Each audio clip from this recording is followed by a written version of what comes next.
he got hit with a slow, creeping illness that ate away at him piece by piece, turning every day into a quiet battle he couldn't win.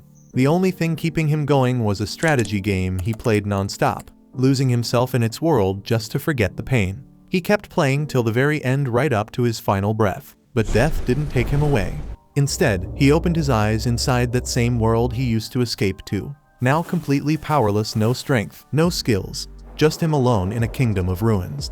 Now trapped in the game that once gave him comfort. He's got one choice: fight to survive, claw his way back from nothing, and rise to rule the kingdom that's become his new reality. This one's about Takuto, a guy obsessed with an empire management strategy game called Eternal Nations. Even while stuck in a hospital bed, he kept grinding through the game until the very moment he died playing it. But death wasn't the end, because a second later, he finds himself in a forest, chilling on a throne inside some ancient ruins. And the first thing that hits him is how clean the damn air is. Then a woman walks up to him, asking if he's finally awake.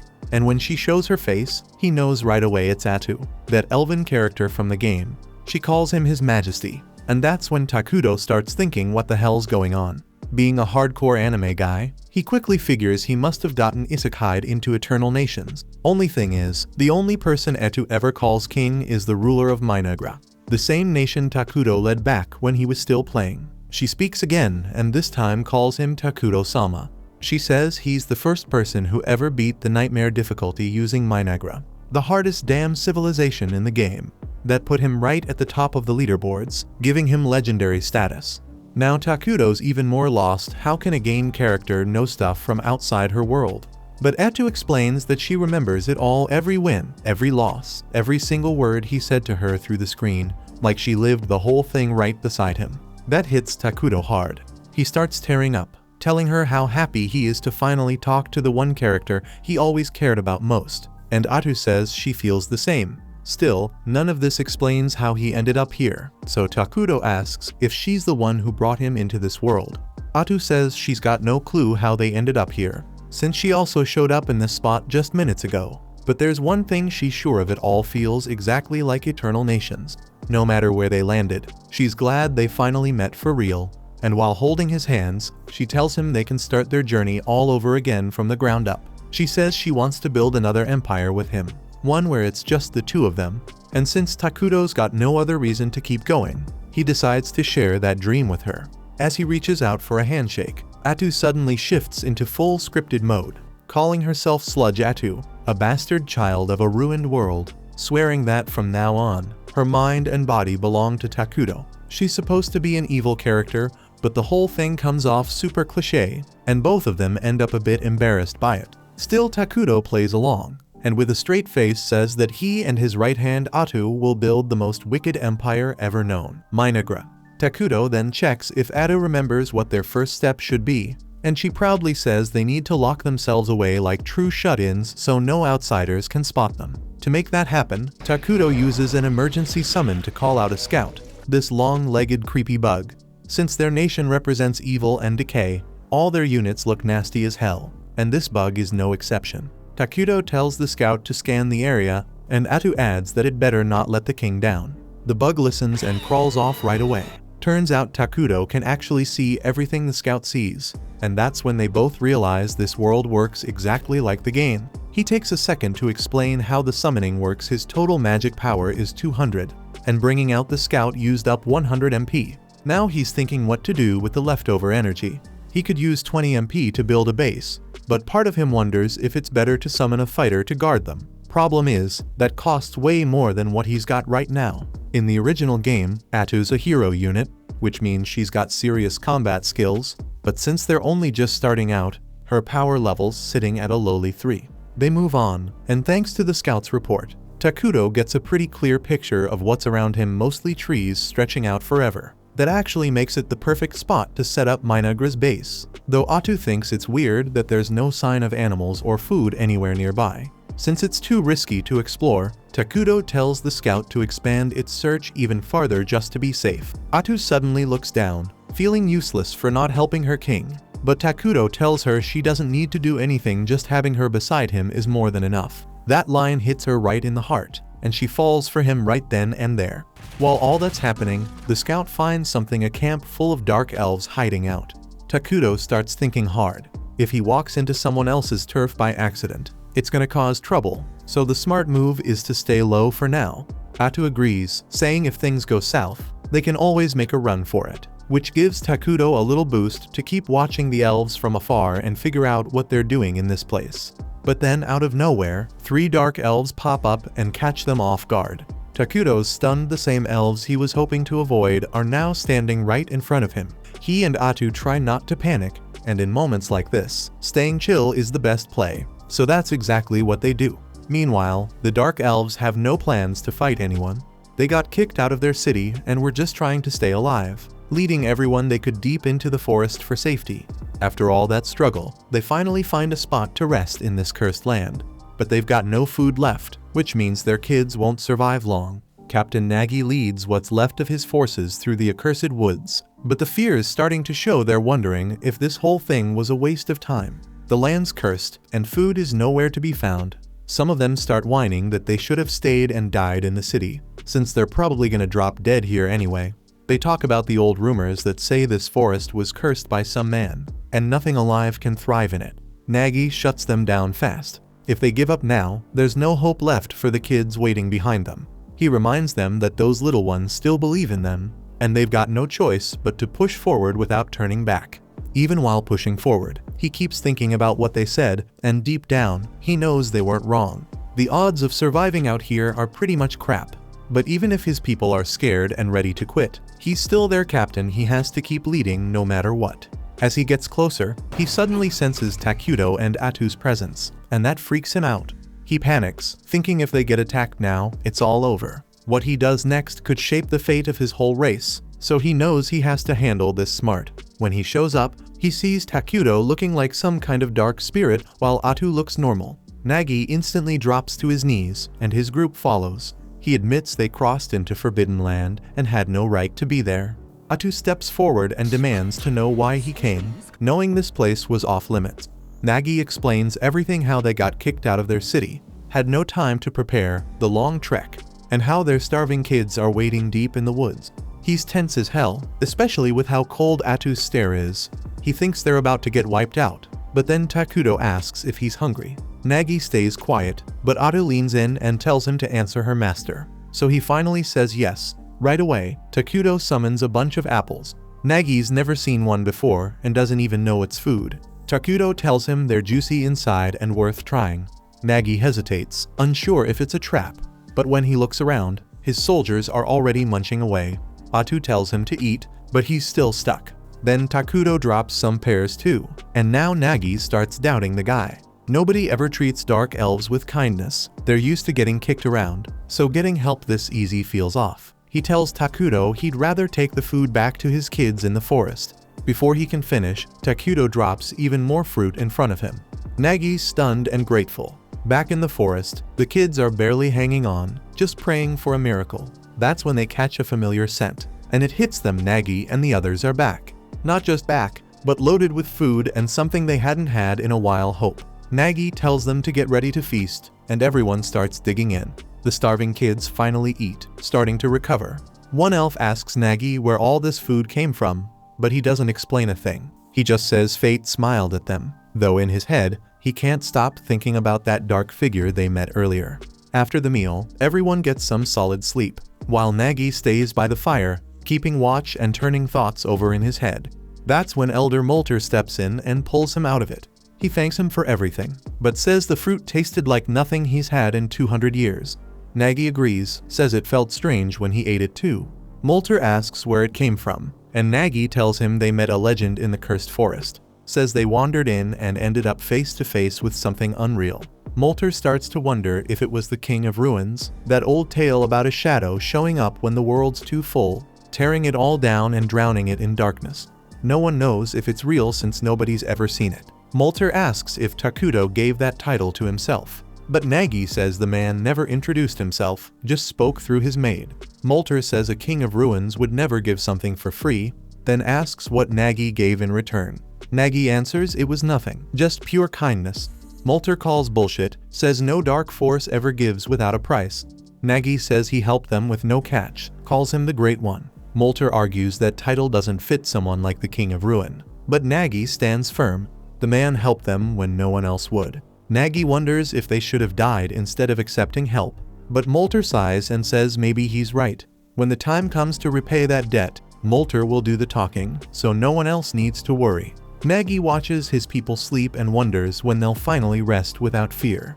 At the same time, Atu's furious Takuto wasted mana feeding strangers. She snaps at him, clearly pissed. He tries to say he felt bad for them. She's shocked, reminding him they've got no clue what kind of future awaits Minagra, or how much they'll have to fight. She calls it reckless, then backs off, saying she shouldn't have spoken like that to her king.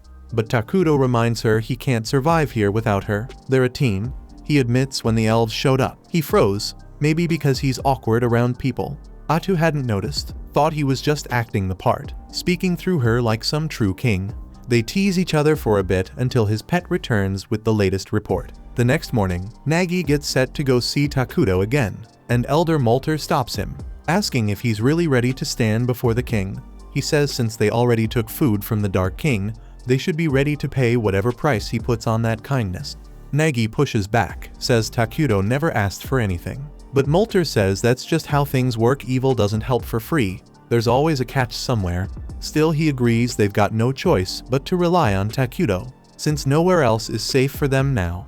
They both head toward Takuto, not knowing his insect scout's been spying on them the whole time. Takuto pulls the bug back to report, and once he finds out the elves are on their way, he just hopes they grab the leftover food and leave without making it awkward. He starts to freak out a little, says he's bad at talking and doesn't know how to deal with this kind of stuff. Atu steps in, says she'll handle it, and reminds him it's better this way. The elves need to see they're not even worthy of speaking to their king. Soon after, Molter and Nagi arrive, and the old elf throws out some fancy greeting, thanking Takuto for the food he gave their people. Then he asks if they can know the name of the one who helped them. With a nod from Takuto, Atu gives them the name, declaring him as the Dark King of Ruin. That hits them hard, confirming every fear they had.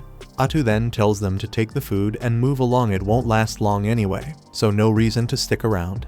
But Molter says he wants to give something back for the help they got. He asks what they can offer in return. Atu shuts that down real quick, tells them they probably don't have anything that would please her king, so they shouldn't even try. Then she looks them over and asks if they honestly think they have anything valuable left. Molter hesitates, knowing deep down they've got nothing worth offering. Atu catches that pause and shoots him a cold glare, asking if he's planning something. Molter starts losing it, and Takuto can tell things are going downhill fast. He calls over Atu to talk, and she's clearly not having it, says he's going way too soft. To her, those two clowns don't even know how to negotiate, and if this keeps up, they'll end up dragging him down. She throws out the idea of wiping them all out and lining their heads up on pillars like decorations. Takuto tells her to stop acting like she's about to turn the place into a Halloween attraction. He says the elves clearly want peace, and they're trying to repay him out of respect. He suggests asking for something they can offer instead of handing out food for free. Says that'll keep things balanced between both sides. Atu rolls her eyes but agrees, then turns to the elves and announces that her king will accept their offerings. When Molter's face eases up, both Takuto and Atu realize how nervous he really was. Dude legit thought Takuto was one of those bloodthirsty villains. Atu calls him out for that, but then freezes, not sure what to even ask in return. That's when Takuto gets an idea and tells her to ask them for information about the world outside. Molter lights up and swears he'll tell Takuto everything he's seen and heard out there. Atu nods, then adds that once he's done, he and his people gotta pack up and leave the forest. That hits hard, and both he and Nagi flinch at the order. They say they'd prefer to stay under Takuto's protection, but Atu shuts that down real quick, says if they're serious about surviving, they better stop acting greedy. Nagi tries to speak, but Molter shuts him up, says the king gave an order and they're gonna follow it. They start heading off, but Takuto watches them go and feels that not in his gut, something about it doesn't sit right. Then he gets an idea and calls out, asking Molter and Nagi to stay and become citizens of his kingdom. They're stunned, but not nearly as much as Atu, who turns to him and asks what the hell he's doing. Takuto reminds her about the refugee system in the game, the one that lets them take in other races as full citizens. Since dark elves are neutral, they'll adjust just fine to the kingdom's dark nature and get along with the other species already living here. Atu's still unsure, saying evil-aligned species tend to clash with each other, but Takuto reminds her that their main race, the homunculi, look like humans who got torn apart and stitched back together all wrong, and there's no way they're hanging around with them forever. That image flashes in Atu's head and creeps her out so bad she agrees immediately. She turns to the elves and says Takuto's building a kingdom right here, and he's willing to take them in as citizens if they swear to serve him. Molter's a bit shaken, asks what that means for them, and Atu lays it out plain they'll become evil beings. But she smirks and tells them being evil's a hell of a lot more fun than it sounds. Not long after, Takuto and Atu make their way to the Dark Elves' camp, where everyone's lined up waiting. The sight of him sends chills down spines, and some of the weaker ones just drop after one look. Takuto sits on his throne, Atu right by his side, and she tells the elves they're now becoming citizens of the Dark Kingdom of Minagra. She checks one last time if Takuto's sure, and when he nods, it's done. The elves are officially in, and Atu welcomes them, saying their survival and safety now rest in their king's hands. Nagi stands there confused, thinking that becoming evil would feel different somehow. Then he says it out loud, and damn near regrets it right away. Hate starts bubbling up in him and the others like a fire, and they start remembering every bit of pain their people ever went through. They want payback, and the two regular elves with them start getting real nervous. Seeing how messed up everyone looks, Takuto quietly asks if they're okay. Nagi can't hold back his tears, realizing for the first time that someone actually cares about him and his people. The Dark Elves begin cheering Takuto's name, crying as they do, and he just sits there, kind of overwhelmed by the whole thing. A few days later, Takuto gets a map of the whole continent from Molter, and the second he sees it, he damn near collapses. Atu asks what's up, and he points at the map, telling her to take a look and see how crap their starting point is. Turns out, they're stuck on a continent already home to two massive overpowered nations. One of them is the Holy Kingdom of Qualia, a human nation worshipping the creator Arlos, and they're pure good-aligned fanatics. Then there's Elna, the Alliance of Elementals, where nature-worshipping elves live, and they're also on the good side. Atu takes one look and freaks out, saying if either side finds out about their kingdom, they're screwed. She drops next to Takuto, but he pulls himself together and says as long as they don't get caught, they've still got time to grow. He reminds her that in the game, their homunculi were dumb as rocks and couldn't research anything, but now that they've got Dark Elves, they've actually got a shot at getting smarter. Not long after that, the Dark Elves come visit again, and this time Nagi brings along someone new, his assistant Emily. He tells Takuto she's got brains, knows a lot about other kingdoms, and will be way more useful than any of them. Atu nods, says the king's pleased with their efforts, then adds that they'll be stepping into bigger roles now, because it's what Takuto wants. First thing she does is make Molter the head of internal affairs. She says she expects a lot from him, especially since she found out he's got magic under his belt. Then she looks at Nagi and names him head warrior of Minagra, tells him to start building a serious army to keep them safe. She puts full control of recruitment in his hands, and he gets all fired up, shouting about how he'll wipe out their enemies and hang their heads as trophies. Takuto's already grossed out and says that kind of stuff is savage. Atu turns to the confused elf and explains that their king is more into peace than bloodshed, so he better chill. That leaves Nagi scratching his head, wondering why the hell a dark king of ruin would care about peace. Molter smirks and throws a jab, says unlike Nagi's musclehead ass, he's got brains and will actually be useful. That hits Nagi's pride hard, and he fires back, telling Takuto he's young, strong, and can work without breaks if needed, ready to prove he's not just some meathead. Atu has no clue they're just trying to win Big Evil Daddy's attention. She just thinks they're a couple of overworked maniacs. She turns to Takuto and asks if they should throw them a task to gather supplies or something, and he suggests making them clean up the area and build a few homes while they're at it. She passes that on to Molter right away, tells him to gather timber for housing, but to leave most of the forest untouched. Molter nods fast, says it won't be a problem since Dark Elves are used to living in the woods anyway. Takuto then tells them to regrow the areas they chopped down, but that throws the elves off. They don't know what the word even means. Takuto picks up on it quick, figures their civilization's too behind to even grasp reforesting, so he asks if they at least know about military magic or the 6 major elements. Molter says he's only heard of 4, and Emily says she's never come across any country using something called military magic. Takuto and Atu glance at each other, realizing this world's way more primitive than they expected, but that might be a damn good thing. If they level up their magic tech fast, they can steamroll other nations in no time. Atu takes the chance to explain what reforesting is, says it's when you grow new trees where old ones were cut. The elves say they kinda do that, but not with magic. Atu grins and starts making stuff up, saying reforesting uses 6 elements to speed up the process, then shamelessly gives Takuto credit like he invented it. She keeps hyping him up, says he's the genius behind those tasty fruits they ate, and adds that grapes are her absolute favorite. Emily jumps in too, says she planted some of the grape seeds and a few sprouts already popped up. That surprises Takuto. He didn't think anything would grow in this place. But then it hits him if he can magically recreate earth fruits here. Maybe he can make other stuff too.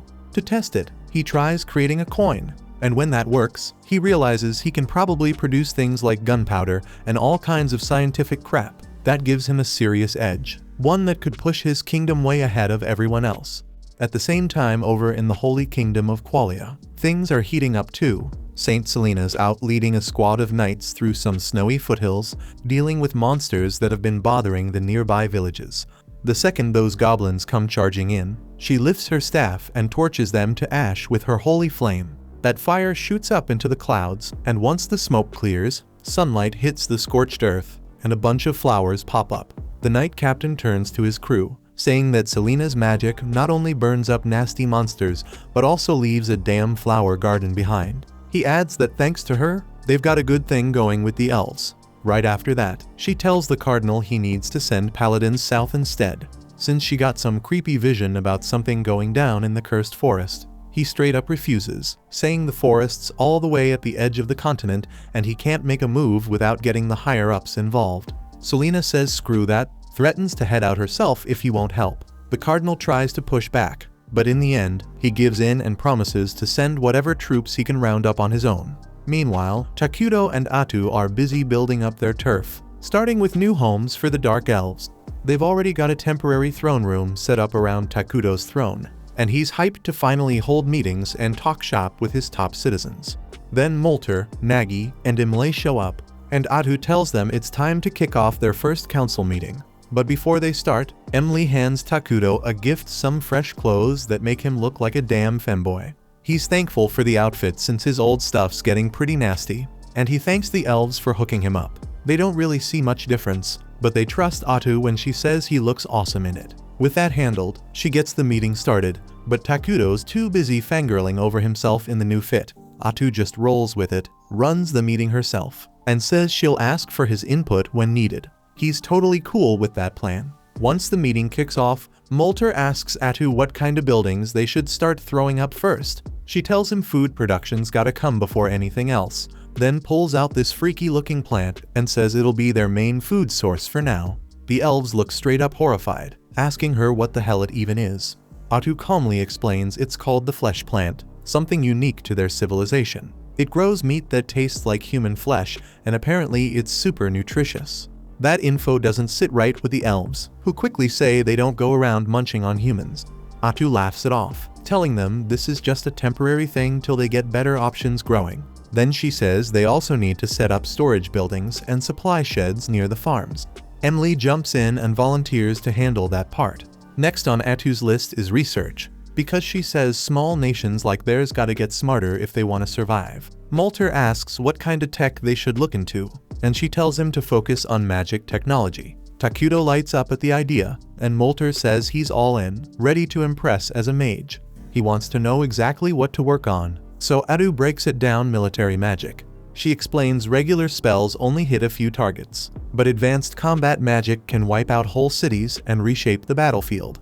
She tells Molter to gather all the talented elven mages and get cracking on that research. He's fired up about creating magic that's never existed before. Then Atu shifts the convo to military strategy, and Nagi perks up since it's finally his turn. But Takuto shuts it down fast, saying they're not about to dump resources into building a massive army. Atu backs him up, pointing out that armies cost a fortune and don't give anything back when there's no war going on. Nagi pushes back, saying their forces aren't even strong enough to protect Takuto right now. Molter jumps in too, reminding them that both he and Nagi have bounties on their heads. and it's only a matter of time before enemies come knocking. Takuto hears them out and says he's got a better idea. He's gonna create a hero to defend them. Atu agrees, saying heroes might be expensive to summon, but they don't need maintenance, which makes them a damn good deal for where the kingdom's at.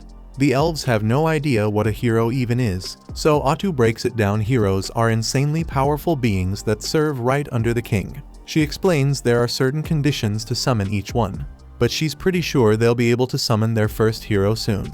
Takuto's all fired up about it. He starts thinking about how everything in this world runs on mana, and the only way a kingdom can generate mana is through its people. The happier the people, the more mana they produce, and Takuto swears he's gonna turn his kingdom into the happiest place on the damn planet. Over in the Holy Kingdom of Qualia, a junior paladin named Lornias gets picked to join a team headed to the Cursed Forest. He's got a senior paladin tagging along named Wordle, and that guy's favorite hobby is messing with Lornias, who's always way too stiff and formal. Wordle grumbles that the team's way too small, just 2 paladins and a few hired swords. He says the church should take Selena's warning a lot more seriously. Lornias agrees deep down, but he also knows better than to question the higher-ups. If this mission goes well, they'll be heroes. But if it fails, you can bet your ass all the blame's landing square on him. Back in Minagra, Takuto's checking out how things are going with his kingdom. Seeing it all unfold in front of him hits different. He's used to watching the early stages of his civilization from behind a screen, but now he's living it. Emily gives him the full tour, explaining how dark elves are known for building homes in trees. But right now the construction's going slow because they're putting their energy into growing flesh trees.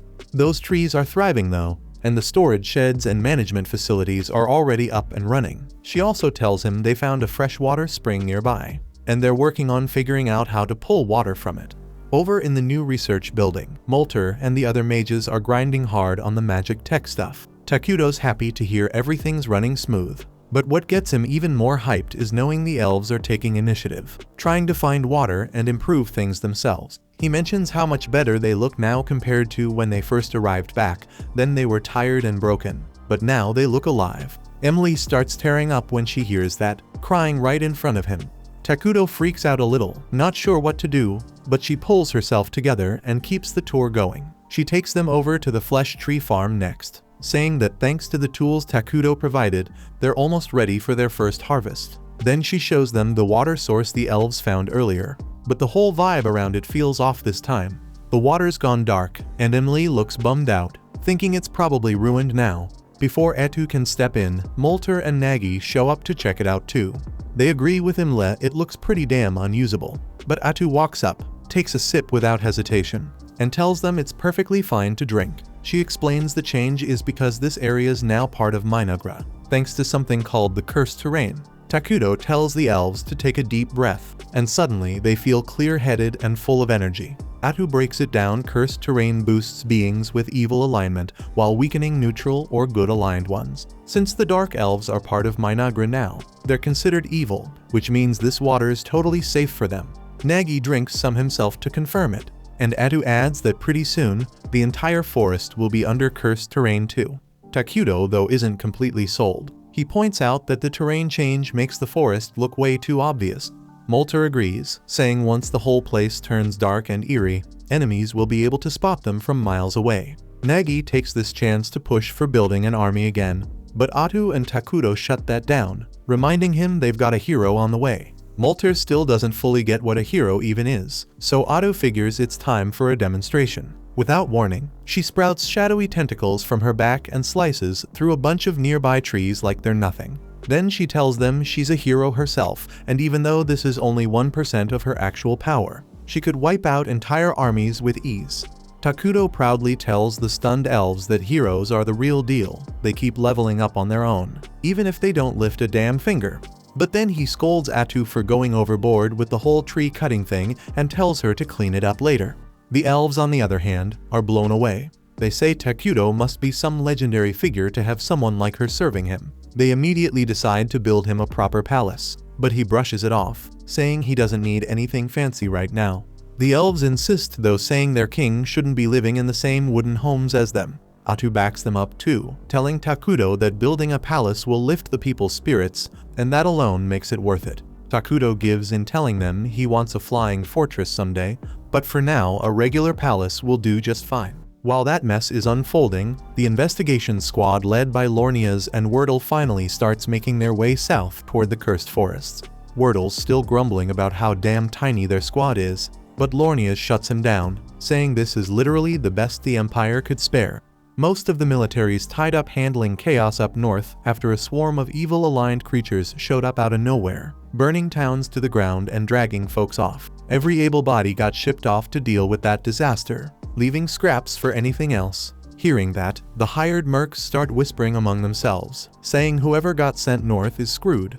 Even if the money was tempting, they're glad as hell they didn't pull that job, especially with the rumor going around about some psycho witch being behind it all. They want no part in anything involving witches. Lornia's curious about this rumor, pulls aside one of the mercs, a dude named Bargo, and asks what he knows. Bargo says people are saying a single witch is stirring up all that northern madness, but Lornias doesn't buy it, saying there's no way in hell one person could control that many monsters. Bargo nods fast, saying it's probably some cult crap instead, but then Wordle cuts in, telling Bargo to shut his damn mouth before he jinxes them all. Lornias instantly snaps at Wordle, catching the guy sneaking another drink on the job.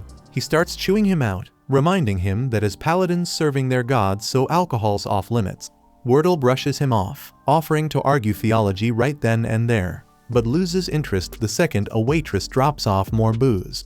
He starts flirting without a care in the world. Bargo turns back to Lornias, asking why the Empire even bothered sending 2 paladins down this far. He admits he's worried there's another witch involved, and says straight up that if that's true, he and his guys are bouncing before things go sideways. Lornias tells him he doesn't know all the details either, but Wordle jumps in again looking smug as hell. Turns out he squeezed some info from his new waitress friend. Apparently a bunch of dark elves recently ran into the cursed forests, and the higher-ups want someone to keep tabs on them. That puts Bargo at ease, says they better deal with those bastards quick. Dark elves are infamous for nasty curses and sneaky assassinations.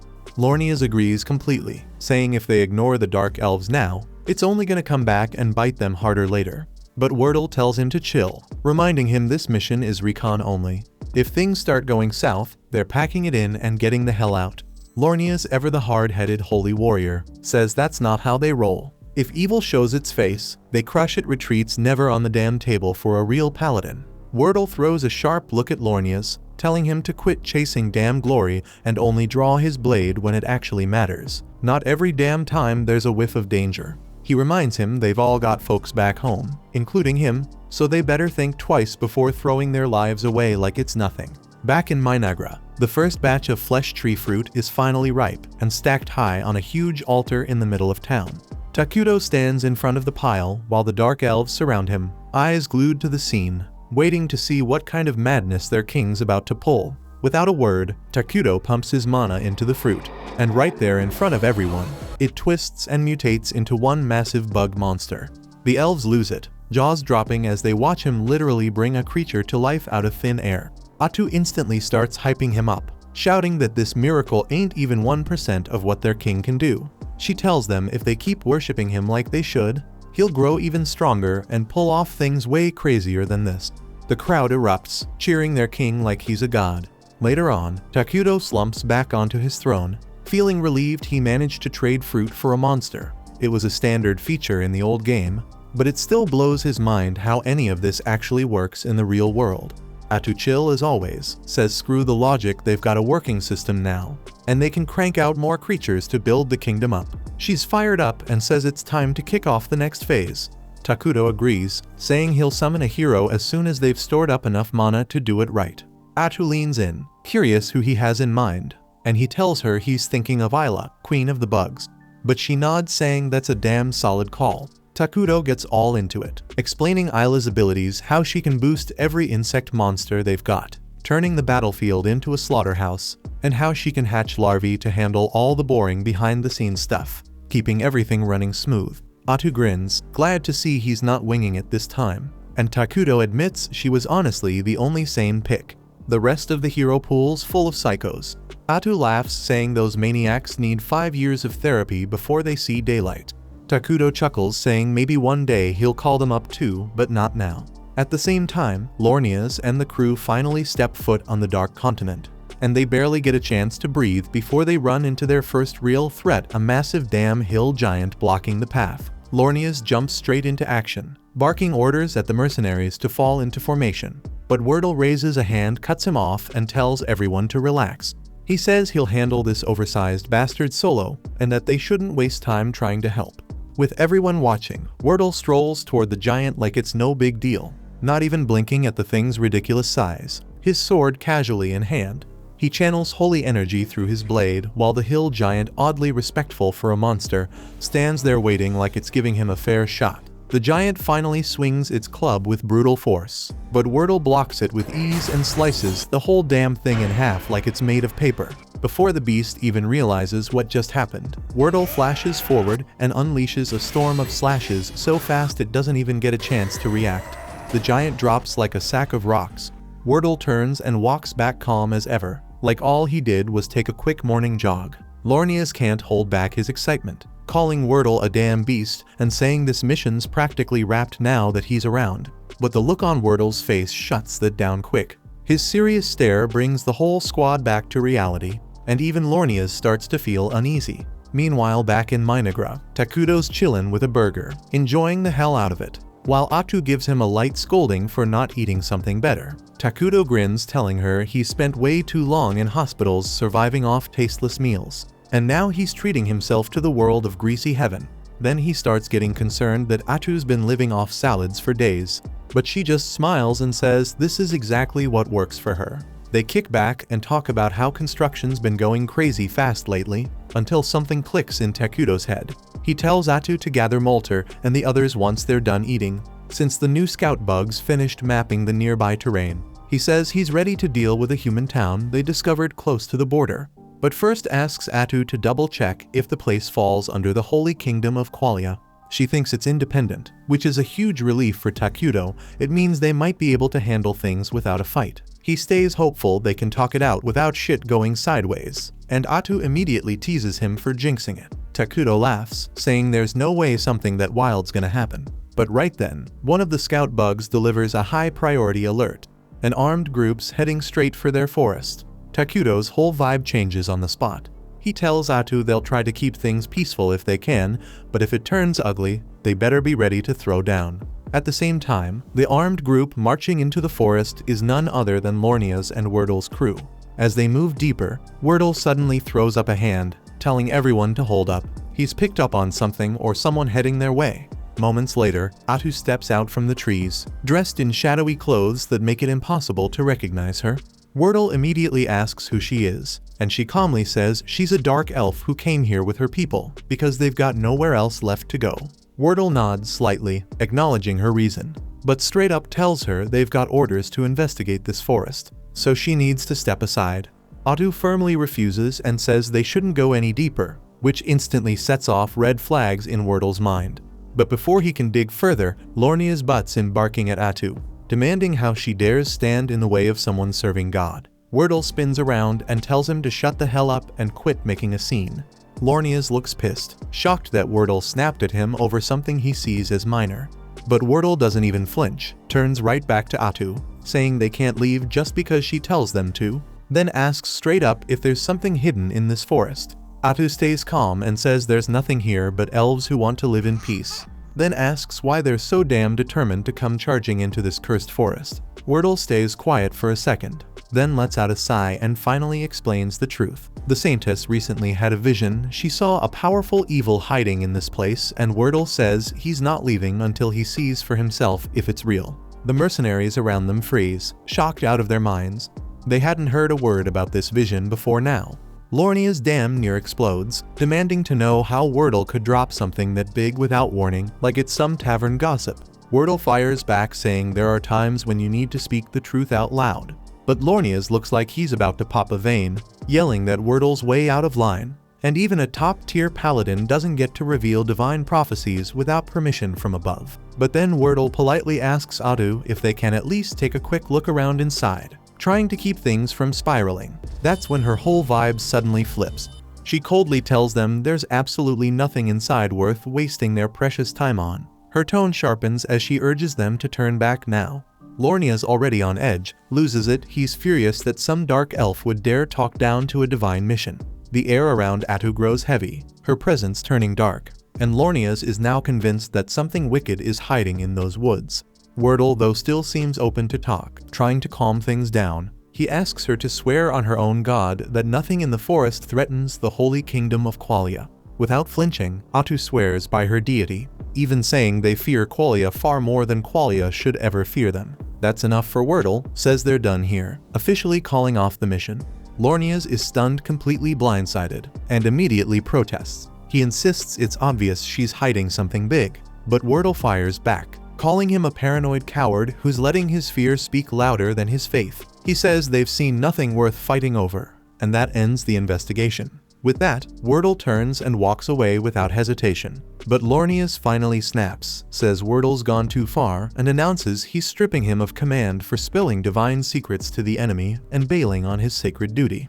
Then he orders the mercenaries to follow him deeper into the forest to uncover whatever evil's hiding in there. Bargo jumps at the order. After all, Lornia's is the one signing his checks, and arguing with your boss doesn't pay well. Atu pleads with them one last time to back off, but Lornia's doesn't even glance at her. He coldly tells his men to seize her, even as Wordle yells at him not to push things any further. Atu sighs quietly, knowing this was the end of diplomacy. And then it happens. In a flash, the mercenaries are impaled by her spikes, turned into human shish kebabs before they even realize what's going on. Lornia's takes a brutal hit to the head and blacks out, never knowing what struck him. The only one left standing is Wordle, wide-eyed and shaken, shouting that they're not just up against some elf, she's a damn witch. Then Atu calmly steps forward, dropping her disguise and saying it's a shame things had to end like this. Peace was never really an option. Turns out more of them are still breathing. So Wordle yells for someone to hurry and report this back to the kingdom. But Bargo cuts him off, says all their messengers were already wiped out by Atu, and the mercenaries who barely survived aren't quick enough to outrun her now, especially with Atu ready to rip anyone apart. Wordle calls everyone to arms because at this point, they've got no choice but to fight. He orders the mercenaries to fire everything they've got, so they unload all their arrows straight at Atu. But she deflects every single shot without breaking a sweat, leaving her completely untouched. Meanwhile, the last thing Wordle wanted was to get tangled up with someone as dangerous as Atu, and she's just as irritated as he is. Atu makes it crystal clear this is all on Lornia's, because she would have gladly let them walk if they just backed off from the forest peacefully. But Lornia's had to act all righteous, forcing her to kill him now. Lornia's finally gets how badly he messed things up, so he's ready to listen and turns to Wordle, asking if he has any idea what Atu actually is. Wordle admits he had a hunchback when they first met her. That's exactly why he wanted to avoid this fight. But now that he's seen her real form up close, he's absolutely sure Atu must be a witch.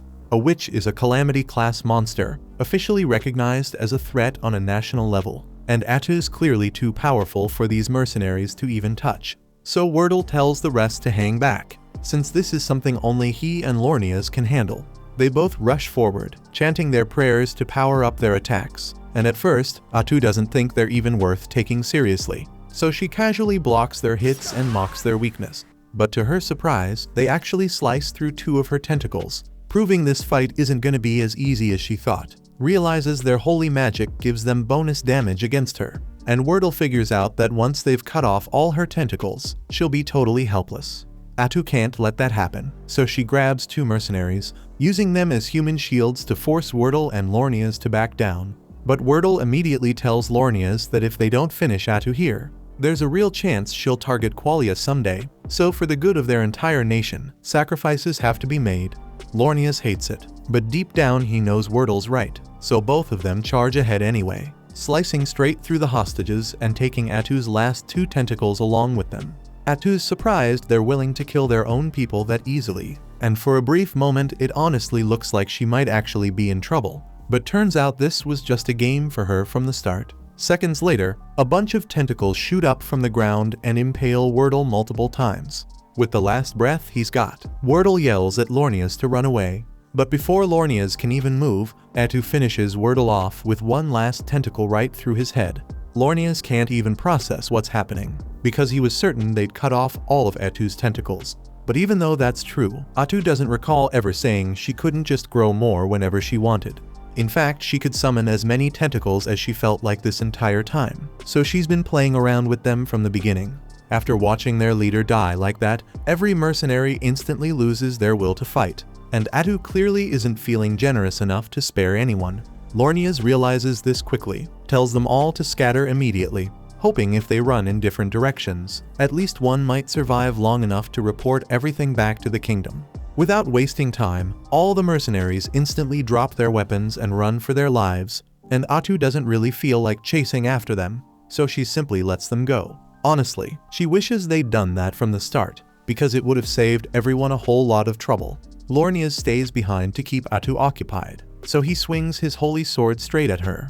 But to his total shock, she effortlessly blocks the strike using the exact same holy sword technique. Lornias doesn't understand how an evil creature like Atu could possibly use holy skills, since normally that'd be impossible. But when Atu killed Wordle earlier, she didn't just absorb his experience and sword techniques, she actually became just as skilled as he ever was. Atu immediately starts attacking Lornias with Wordle's techniques, openly praising Wordle because he truly was worthy of being called elite. Unfortunately for Wordle, he's dead now, and that's entirely Lornias' fault because he couldn't keep his damn mouth shut. Atu then casually mentions if Lornias even thought about whether he'd make it back home safely to his wife and daughter. But Lornias never said a word about his family here, and that's exactly when it dawns on him that Atu didn't just absorb Wordle's skills, she took all his memories too. And if Atu's truly capable of something like that, it means she'll only keep getting stronger every time she kills someone. She calmly asks Lornias if he wants to hear Wordle's final thoughts before she ended him. Because Wordle was such a good man, he spent his last moments thinking only about the safety of his men. But Atu says the same can't be said about Lornias. He tries defending himself, claims at least some mercenaries made it out to report what happened, so their mission wasn't a total failure. But Atu coldly tells him those mercenaries are already dead. Sure, she didn't feel like chasing them down herself, but that didn't mean she'd let them leave alive, and she never said she came alone. She'd already given clear instructions to the Dark Elves to ensure nobody escapes alive, so the moment those mercenaries fled, they were immediately hunted down and killed. Lornias falls into complete despair, realizing he's now the last survivor, so he desperately swings his sword toward Atu's head, and she enjoys every bit of his suffering. It doesn't take long before Atu effortlessly subdues him,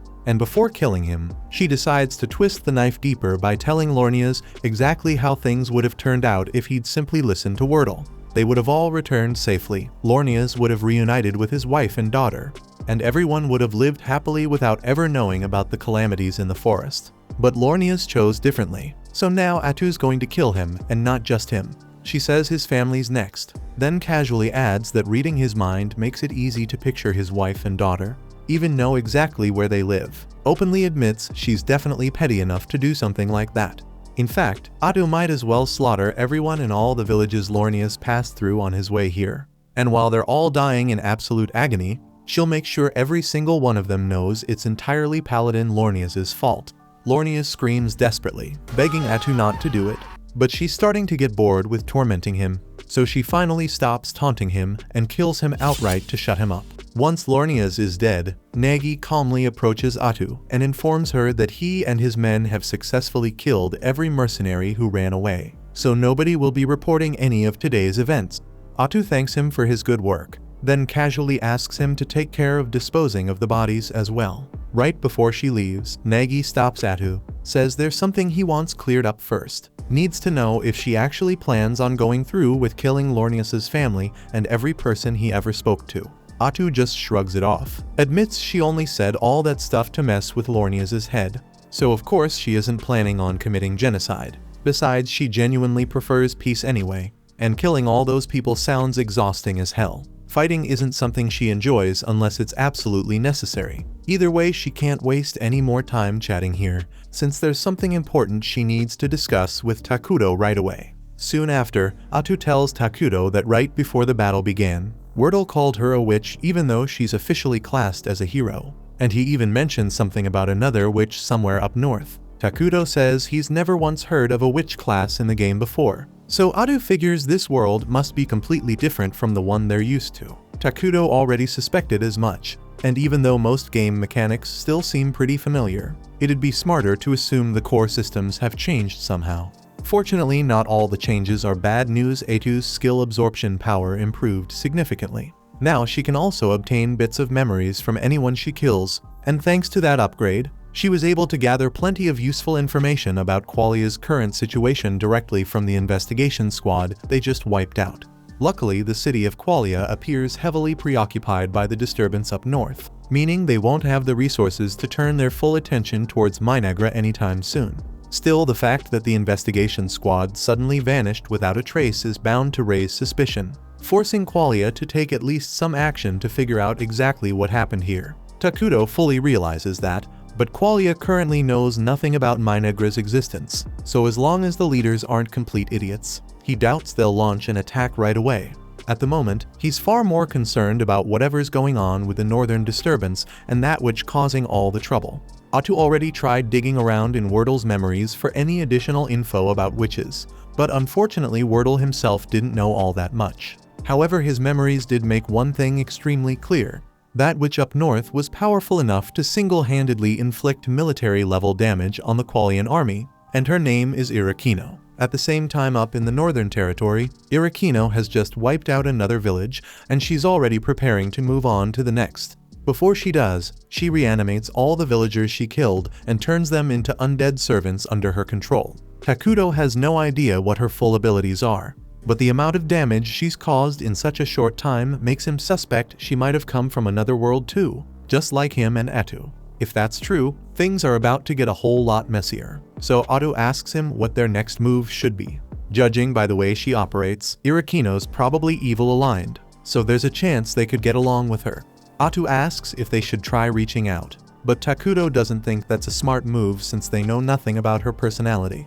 Atu's clearly frustrated that all this chaos had to show up right when things were starting to go smoothly, but Takuto reminds her Irakino's still way up north, so they probably won't have to deal with her directly for a while. Even so, with threats like this popping up, it's obvious Minagra needs stronger defenses, so Takuto plans to create another hero as soon as possible. He was originally going to choose Ayla, but after everything that's happened, he might need someone more suited for combat. He's also starting to rethink his strategy of staying hidden, because with unpredictable factors like this witch out there, they'll need to build an alliance with another nation eventually. Qualia's out of the question after what Atu did to their paladins, but the country east of the forest could be a good fit. They're neutral and haven't made contact with Minagra yet, but once the palace construction is finished, Takuto plans to head over there, check things out, and see if there's any chance of forming a proper partnership. At the same time, over in the eastern city, they're dealing with an attack from the barbarians,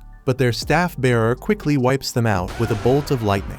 The citizens cheer and praise her for saving the city so easily, but she tells them it's too early to celebrate, there's still a lot of work ahead. Back in Minagra, Atu and Takuto finish their conversation, and just as she's about to leave, she pauses for a second, says there's something she needs to apologize for. She knows Takuto isn't a fan of unnecessary violence, but admits she got a little carried away with the paladin. Takuto just stares at her and asks why he'd care. That moment hits Atu with a quiet reminder Takuto might seem kind on the surface, but deep down, he's still the embodiment of evil, and there's not much in this world that could ever bother him. In no time, Takuto's palace is finally complete, and that moment marks the start of his kingdom's push forward in earnest. He is excited because he has always wanted a giant palace, and Atu says one day it will be big enough to pierce the heavens, a promise she makes with calm certainty. All that palace talk makes Atu notice that even though Takuto is their king, he still has no attendant at all, not a single person at his side. However, he had not thought about it much, but a king without personal servants is odd, so Atu asks if he has any preference so she can find one for him right away. Takuto, a bit sheepish, says anyone who is easy to talk to will do, since he is a terrible communicator who stumbles over small talk. In fact, he has not actually held a conversation with any of the Dark Elves since he arrived, and Atu figures that is because he comes across as a mass of negative energy to them, more shadow than man. Even so, she tells him not to worry because she has the perfect plan ready to go. Takuto does not love how fired up she is, but he lets it play out to see what she does next. keeping his doubts to himself. Right after, Atu summons Nagi, Molter, and Emlane, and orders them to gather all the young girls in the village because Takudo desires them. Her tone brisk and absolute. Both Takudo and Molter are stunned where they stand, but Molter still wants to give him the benefit of the doubt, so he asks Atu why she gave that order at all. Atu says she asked for young girls because she thought it would be easier for Takudo to practice conversations with them. Yet instead of putting it that way, she boldly declares that Takudo is into young girls. This goes way too far, so Takudo cuts her off before it spreads and tells her to explain the plan without turning him into the neighborhood creep. After the full explanation, Molter and the others are relieved to learn that Takudo only wanted an attendant who would be easy to talk to, and the reason he pointed to young girls is that the kingdom is short on hands, and he did not want to pull valuable laborers away to be servants, so children who cannot work yet were the best options for now. Molter and the rest are impressed by how much thought Takudo put into it, so they agree to bring the children. And Takudo looks forward to finally having people he can talk to each day in the palace. But only one thing he didn't think about remains in the way. To regular folks he keeps coming off as a walking disaster, which makes the kids burst into tears the second they see him. Takudo feels torn up over that whole mess with the kids, so Atu turns to Molter to see whether there is a single child who would not scream at the sight of the king, and given how things stand, Molter cannot name anyone suitable. Then Nagi cuts in and asks if Takudo has met the twins yet, and he admits he kept them off the list because their past carries serious baggage, so he worried they might cross a line with the king. But at this point, options are thinning out, so Atu tells him to bring them in anyway. A short while later, the twins step into the palace and introduce themselves as Karia and Maria, and Karia carries herself with crisp respect, while Maria talks to Takudo casually, treating him as one of the homies. At a glance, Otto reads the history on their faces, so she asks Karia about the sores scattered across her body. Karia says they trace back to an illness, and then Molter fills in the gap and explains that a plague hit her some time ago, so the cure held, yet the scars it left never faded. After that, Atu shifts to Maria's situation, so Karia explains that her sister went through something brutal, and after that day she never truly came back to who she was. Atu presses for what brutal means, and Maria answers without a pause that she ate her mother. That is far worse than what Atu feared, so she turns to Molter for the story, and he says he is not proud of those days, yet at the time there was no other path. The Dark Elf tribe still honors the mother of Karia and Maria for the sacrifice she made for her people. Hearing that, Takudo recalls the exile the elves endured, and it was a long trek over vicious ground after losing their home. So in stretches like that, hunger becomes an enemy on its own, and hard choices fall on those who want everyone to live long enough to reach safety. Being forced to eat her own mother shattered the way Maria sees the world, so her sense of fear bent into something else, which explains why Takudo does not scare her at all. Atu hesitates about naming Maria as an attendant, and the risk feels real, so she weighs that thought in silence. During that pause, Maria walks up to Takudo, and once she stands near him, she says he looks white to her. That catches Takudo off guard because most people call him the shape of darkness itself. Yet Maria reads something different, so he asks whether she is willing to serve as his attendant and look after him, and Maria says she will do her best, so Takudo appoints her on the spot as his servant and as a candidate for leadership within Minagra. Atu is taken aback because this ends up being the longest stretch of talk Takudo has shared with anyone besides her. Yet even if Maria seems on board, Karia stays quiet, so Takudo asks what she makes of his offer, and Karia says that as Maria's younger sister she has a duty to stay at her side all the time. So if Maria wants to serve as Takudo's attendant, then she will step into the role as well. That settles Takudo for the moment because he needs steady help. So he tells them that starting today they are responsible for looking after him. Then Nagi and Molter trade uneasy looks since the choice still feels risky. After everyone else steps out, Molter circles back to Takudo because there is something he has to share about the twins. Ever since their mother died, they have not been able to feel even a shred of emotion. So it is as if their hearts sealed shut and nothing gets through. Taking them on will bring its own problems, so Molter asks Takudo to meet those moments with patience and tolerance until the girls begin to open up again, since forcing it will only push them further inside. The following day, Maria and Karia begin their official duties as Takudo's attendants, and trouble shows up right away because Maria walks in with a glass of water, trips over her own feet, and dumps the whole thing on Takudo. Karya moves fast and offers to wipe him down, and she apologizes for the mistake since this is not the first time it has happened. So Takuto tells her he is not upset and that accidents are part of learning. A few moments later Atu comes in, and she is disappointed to see that Maria has slipped up again. So Takuto asks her to ease up on the girls for now. Atu hates how often they fumble. Yet if Takuto does not want to punish them, she will let it slide. Then she reminds him that he has a meeting to attend, and as his attendants Maria and Karya are required to come along as well, so they had better hold it together and keep their manners sharp.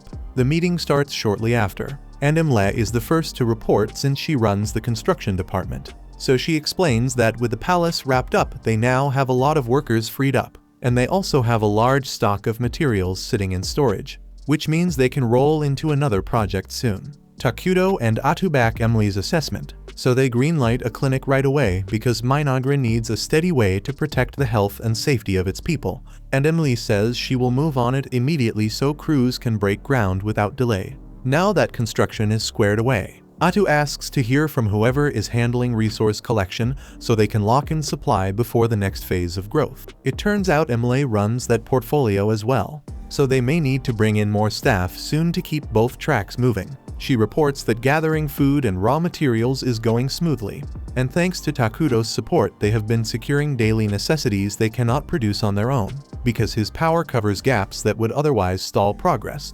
That drain on his mana is heavy, so they have to map out other ways to obtain those items soon, since leaning on emergency production so often is not ideal. For now it counts as a necessary expense, so Takuto tells her to keep relying on him, and at the same time they will prioritize buildings and research that raise his mana output so the burden eases over time. Atu thanks Emily for the grind and shifts the room to magic research. Then Molter rises to give his report.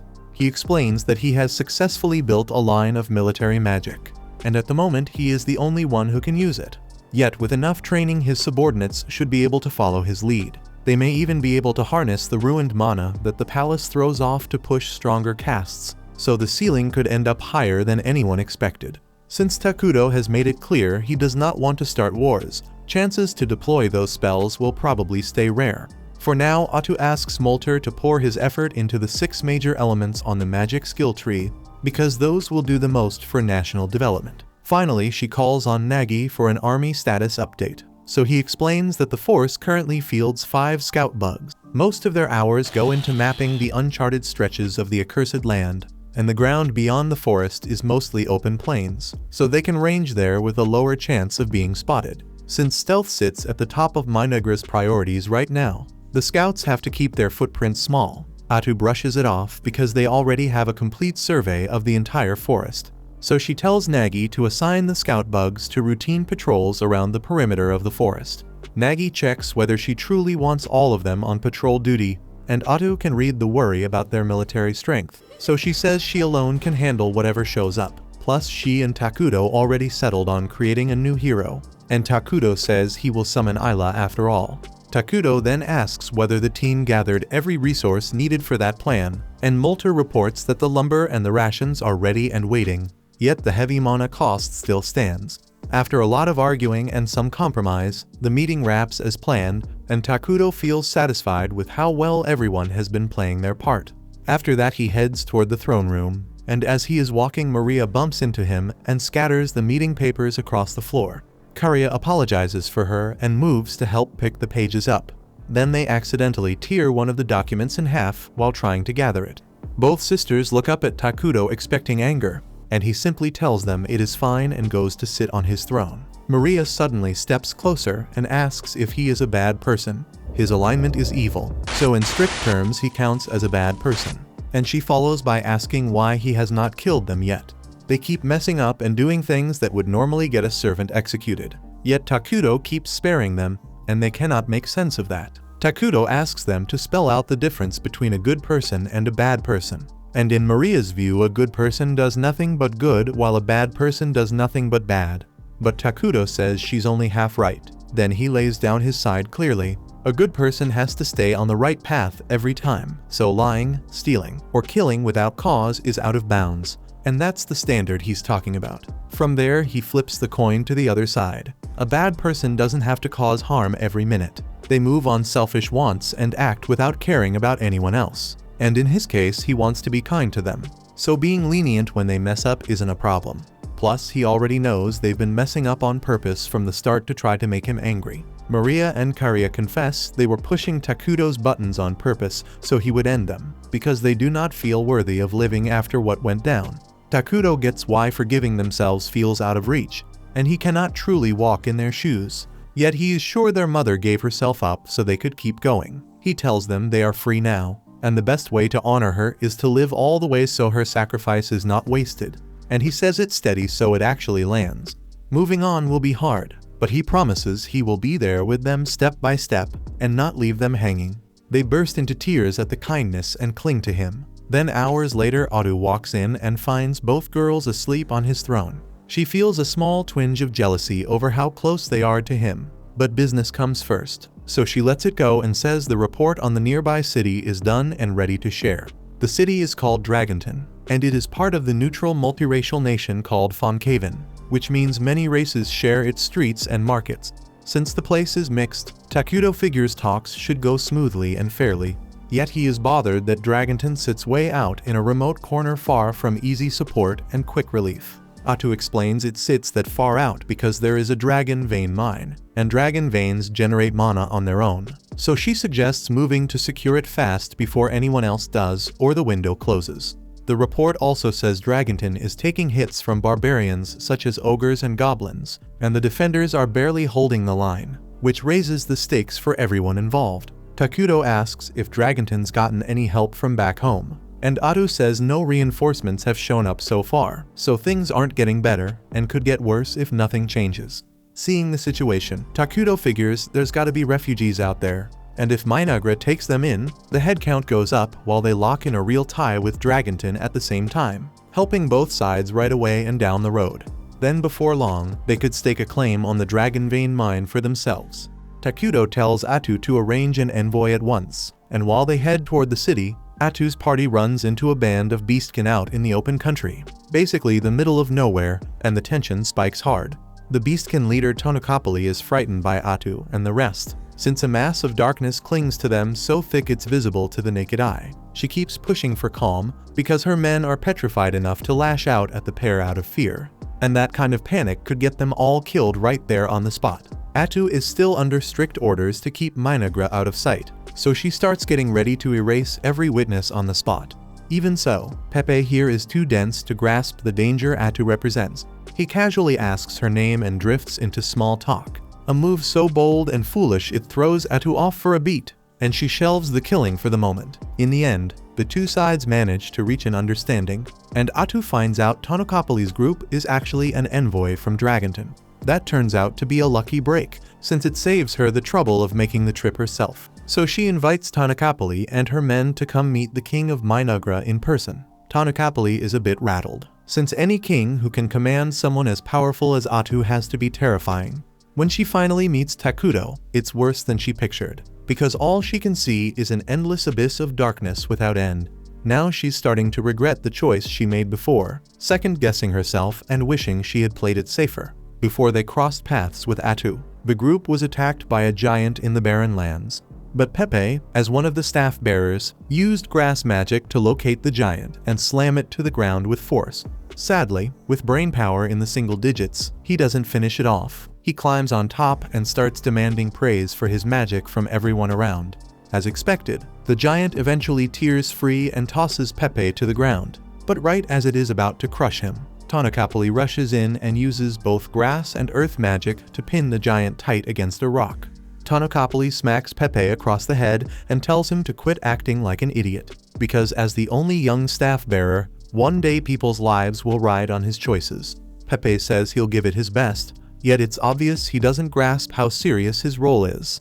If Dragonton keeps getting hit by giants, it's only a matter of time before the place is wiped out, and they still have no clue what's stirring it up. The lone lead is a rumor about a calamity showing up in the accursed lands, so Tonokopoli says she plans to check it out and drill some responsibility into Pepe. She drags him along, and now she's kicking herself for it, because a single wrong move from him could get the whole team killed.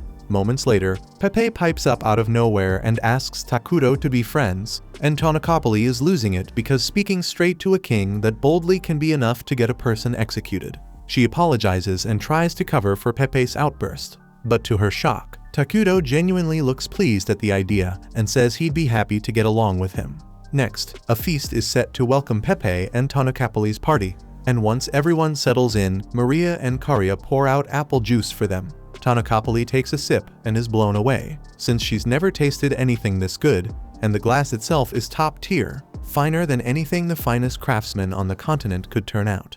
Pepe is all over the juice too, so he asks Maria for another round, and before that extra serving even lands, he pops up from his chair and starts praising Nagi's massive muscles, says your arm is bigger than my butt. Then he goes to show off his magic to Molter, and nobody stops him, since Takudo seems to have taken a liking to the kid.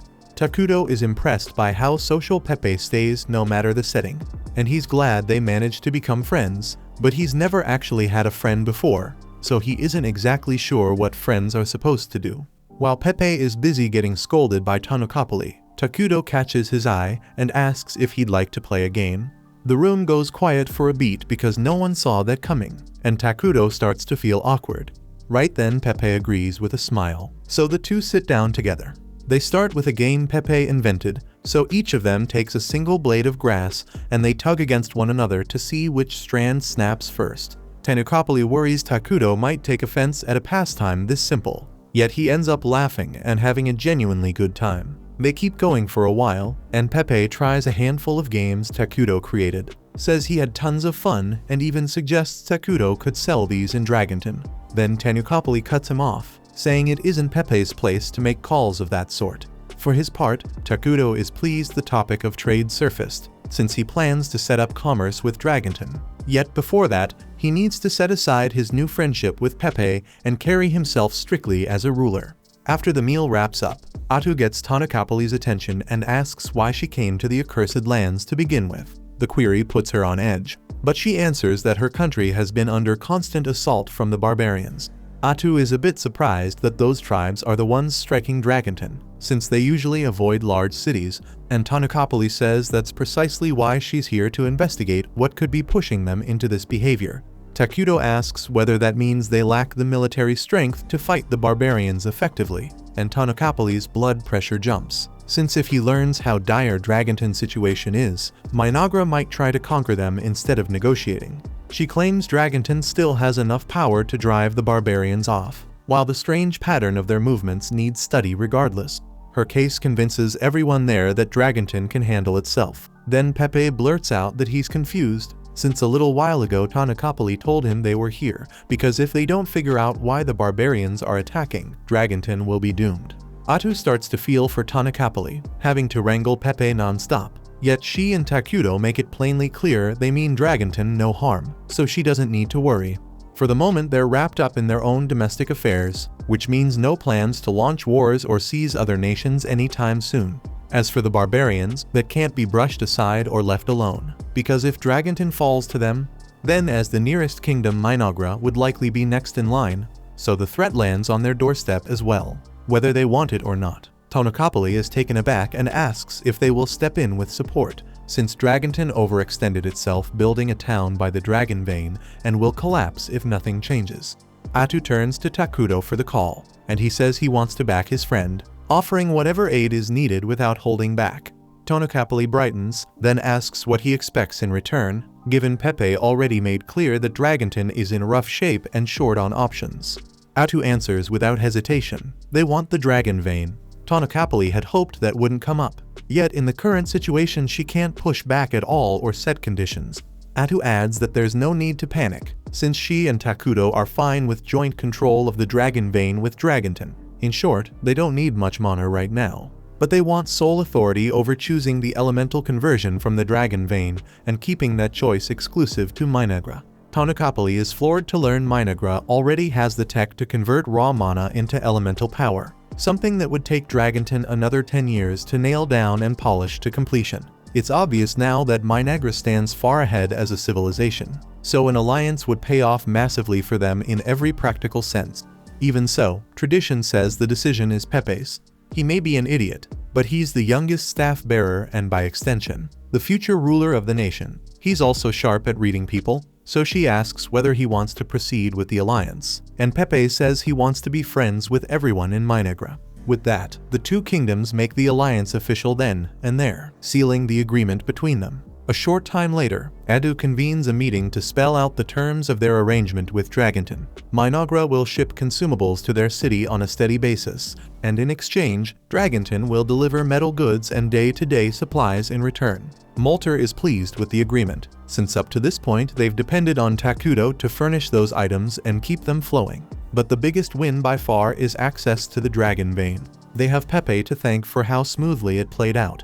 Because if he hadn't revealed Dragonton's true condition, then Tanukapali would have kept up her facade of confidence, and they probably wouldn't have made any real progress on foreign ties. On top of that, Dragonton would have been destroyed long before Minagra could step in with aid.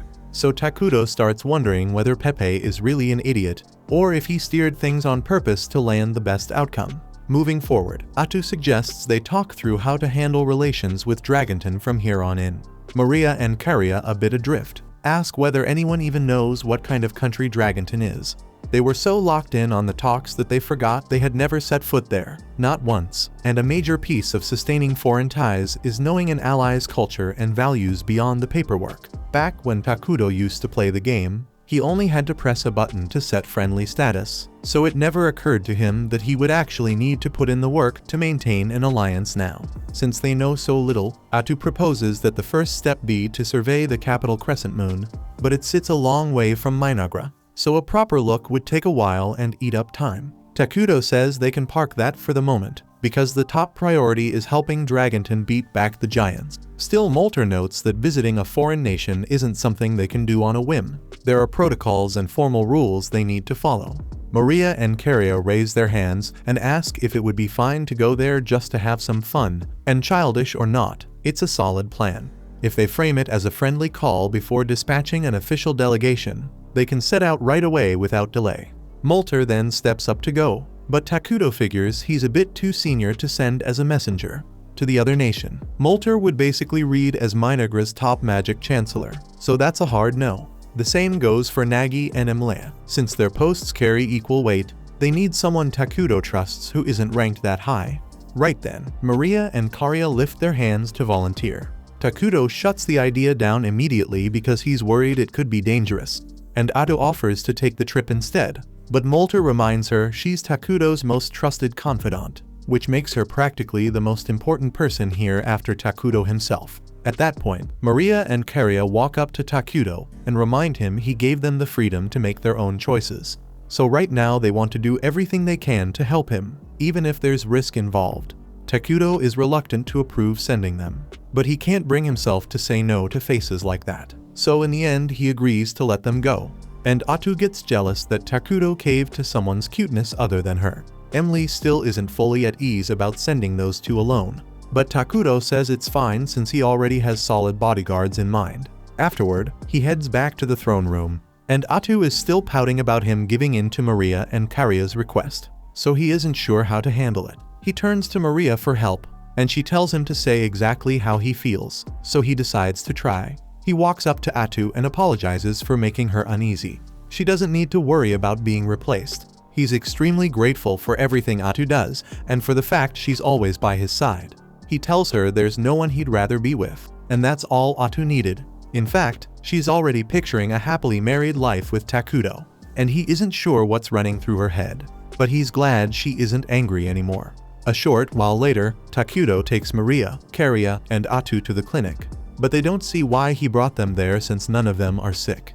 Takudo explains the clinic was cheap to build, so he put it up on a whim. And since Maria and Karia are heading out on a mission, he figures he might as well send the new plague doctors he made along with them as bodyguards. Takudo introduces the doctors to the group and tells Maria and Karia that these medics aren't just skilled at treating wounds and curing sickness. They're also trained to fight and defend them during the trip. Atu steps forward and makes it official, saying the medics are being assigned as their guards on the journey to Dragonton. On top of that, they're expected to observe and learn everything they can about the local culture while they're there. The medics get fired up about their mission, promising to do their best to blend in with the humans and study as much as possible. Takuto is amused by how eager they are, so he decides to hand out an early reward. From now on, he says, they'll go by the names Akiro, Gyro, and Saburo. The medics light up at their new identities, thanking him over and over. Their excitement is a bit much though, and Takuto and Atu start to question whether sending them as guards was the smartest idea. But Kariya clearly isn't a fan, while Maria just laughs and enjoys going along with their antics. At the same time over in Dragonton, the mayor, an elf named Antic, is completely stressed out after being buried under paperwork all week. She only took the role thinking it would free her from the suffocating politics of the elves' nation, maybe even give her a chance to meet someone decent and build a normal life. Instead, she's stuck with a sore back from sitting at her desk all day, plus a drinking habit she can't shake. To make things worse, she was just told she'll need to cooperate with the so-called forces of darkness to protect the city. And she's never even heard of this place called Minagra. Suddenly, there's a knock at her door, and it startles her so much she snaps at her assistant to go away. She instantly realizes she's being harsh for no reason, so she takes a breath, changes her tone, and asks what the visit is about. The assistant says there are people here to meet with her. Antic asks if they have an appointment, and when she hears they don't, she tells her assistant to send them off, claiming her time is far too valuable to waste on unplanned visitors. That's when her assistant explains these guests are emissaries from Minagra. As soon as Antic hears the name, she knows this has to come first, so she hurries to brew some tea and goes out to meet with Maria and Kariya. Once she reaches the meeting room, Antic introduces herself as the mayor of Dragonton and greets them warmly. What she doesn't expect, though, are the three dark figures standing behind Maria and Kariya, and it throws her off a bit. She silently wonders what Tanakapali was thinking when she struck a deal with people like this. But since it's her responsibility now, she sits down and thanks them for making the long trip. Maria and Kariya give their names as emissaries of Minagra, and Antic praises them for their courtesy. Inside, the first thing that crosses her mind is that they're dark elves, and she can't ignore how suspicious the three figures behind them look. She assumes they must be assassins, but she forces herself to stay composed, keeping her tone friendly. She apologizes for not arranging a proper welcome celebration since she didn't know they'd be arriving. But Maria and Kariya reassure her that it's no problem. As Antic thinks it over, she remembers Tanakapali once mentioning twin dark elves being groomed by the king to become future leaders of Minagra. When it hits her that those very twins are sitting right in front of her, panic creeps in. If she makes even one wrong move, she could ruin Dragonton's relationship with Minagra. Trying to stay calm, and asks what their business is. But since there's no real official reason, Kariya hesitates, unsure how to respond. That's when Gyro speaks up, explaining to Antic that they came in answer to staff bearer Pepe's invitation to visit and have some fun. He frames it as two students traveling to learn about the local culture, saying they'd rather avoid anything too official. Antic feels an instant wave of relief, since that means they're not here to negotiate alliance terms. If Maria and Kariya are truly just tourists, it saves her a massive headache, though she knows she still has to tread carefully. The last thing she wants is to spark an incident with Minagra. She tells the twins they're welcome to stay as long as they'd like, and offers to personally show them around the city. Maria and Kariya ask if that's really okay, and Antic answers with a smile, saying she knows every corner of Dragonton and would make the perfect guide. Deep down, she's eager to leave a good impression on the twins to strengthen ties between Dragonton and Minagra. On top of that, it gives her a reason to ditch her endless paperwork, so there's no chance she'd turn down the opportunity. The group heads out into the town, and Antic spends the entire day guiding Maria and Kariya through the city, and all of them seem to be having a good time. Over in Minagra, Takuto is stuck under his own pile of paperwork, yet he keeps checking in on how Maria and Kariya are doing, and he's glad to see they appear to be enjoying themselves. By the time evening comes, Antic says her goodbyes to Maria and Kariya, and once they return to their room, they sit down together to review what happened during the day. Kariya asks Maria what she thinks of the city so far, and Maria replies that the people in town felt uneasy. The impression she got was that everyone believed food was running short, an attack was coming soon, and no one was coming to their aid. The medics are surprised Maria gathered that much without talking to anyone, but she's simply gifted at reading what others feel, so her judgment is always accurate. The medics are impressed, since they never realized Maria had that sort of talent, but it still doesn't explain why she asked them to buy something for her. Gyro hands over a small pouch, and Maria takes out a plant, explaining that it's popple grass. Popple grass is a highly addictive narcotic, outlawed in nearly every nation. Gyro admits he picked it up from a shady man in an alley without knowing what it was. He tells Maria drugs are off limits and that she should throw it away right now. What unsettles him more is how easy it was to find in this city, even though it's supposed to be banned. The group quickly concludes that someone must be growing and distributing popple grass inside the city, and that's a dangerous sign. Karya says it's terrible that people would do such a thing while Antic is working so hard to keep the city running. And if there's an underground drug trade going on, Saburo warns that they'll have to be extra cautious in guarding the young ladies, since there's no telling what else could happen in the city. The following day, the medics bring Maria and Karya out to see the dragon vein, and the two are stunned by how many dazzling crystals shine all around. Just then, a man named Vesta approaches them and casually mentions that popple grass grows especially well in this area. Karya keeps her manners and greets him, but quickly tells him to get straight to the point and explain what business he has with them. Vesta says he's heard they are emissaries from the nation of Minagra, and since this land will soon be under the joint rule of Dragonton and Minagra, he wants to propose a deal. He asks Maria and Karya if they'd be willing to partner with him in cultivating popple grass. Karya decides to see where this is going, so she asks what benefit Minagra would gain from such an arrangement. Vesta explains that popple grass sells for a high price in the market, so Minagra would naturally get a share of the profits, but he also intends to offer other things. Karya presses him to clarify what sort of offerings he means, but he says it's far too illegal to discuss out in the open. Instead, he hands her a map with a hidden meeting spot marked on it and invites them to hear the details there. Karya hesitates, but after a moment she accepts the map. Vesta grins and says he's always glad to work with people who are evil-aligned since they can understand his way of thinking. He complains that the current mayor of the city insists on pointless rules like banning drugs or forbidding human trafficking, but he's confident that once the king of Minagra takes control, things will be far more favorable for his business. A few days later, Maria and Karya meet with Antic again, knowing they'll be leaving the city soon. Antic tells them it's been wonderful getting to know the twins, and they thank her for being such a generous host during their stay. They ask if there's anything they can do for her before they go. Antic says she'd be grateful if they put in a good word for her the next time they meet with King Takudo, and Maria and Karya agree with a smile, saying they'd be more than happy to do that. Just then, the door to the room opens and Vesta walks in with two goons at his side. So Antic rises in a rage and yells that he has no right to be here without her permission. Vesta already made it clear he does not care about rules, so he simply let himself in, and he says he is here to hear the response from Maria and Karya, since they never met him to discuss the details of the deal he proposed.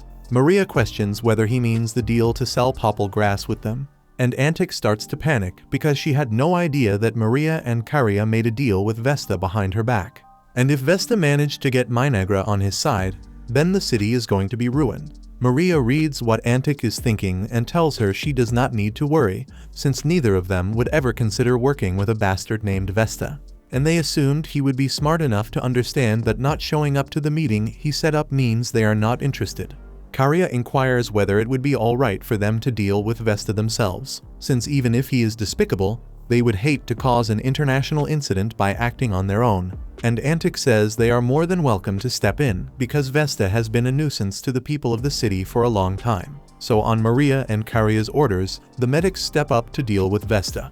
Even with those three standing in front of him, Vesta seems oddly confident because he has this with him. Inside the siren's injection is a concentrated extract from the popple flower, and a single dose is enough to turn anyone into a mindless addict. Maria and Karya can already tell that he came here intending to use that on them, so they say he needs to think this through, and they add that they may be weak children, but if he were to lay hands on them, then he would be making an enemy out of the kingdom of Minagra, and King Takudo surely will not take kindly to such provocation.